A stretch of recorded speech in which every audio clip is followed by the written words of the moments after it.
back to Hong Kong, and we have several questions for you. First of all, can you tell us about your recent simulation work in Europe, in the factory?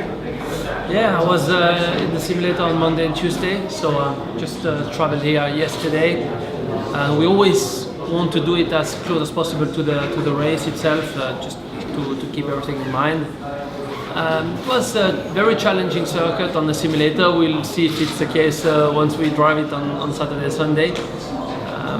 Quite short, lots of corners, but a very long straight, so we should see some good action out there with good overtaking possibilities.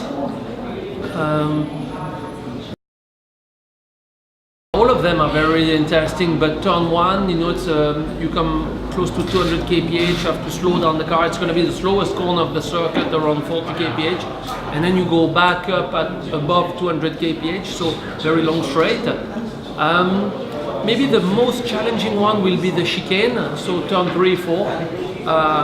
It's going to be quite difficult because the walls obviously are not far, and there is some curves. You have to ride the curves to go quick.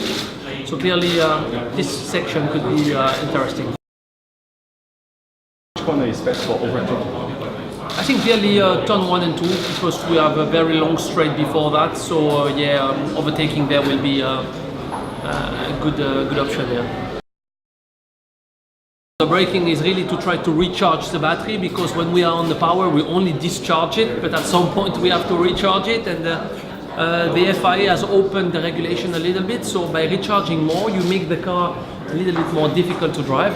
It's going to be better, that's for sure, but the stability of the car when you brake, it's more on the limit. You may be locking the rear wheels more, making it unstable, especially on a street circuit where you have a lot of bumps. It's not easy to control, so it's going to be a big thing to try to keep everything under control and be quick, as well. Will you be braking even earlier, or all the braking points changes?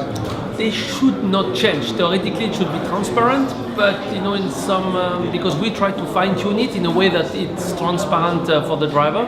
But still, it could have some effect, especially if it starts to be wet. It could be slippery, and then we may have to brake earlier.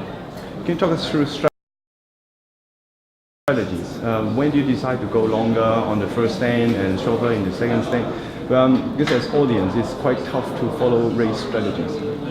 Yes, of course, it depends on many factors.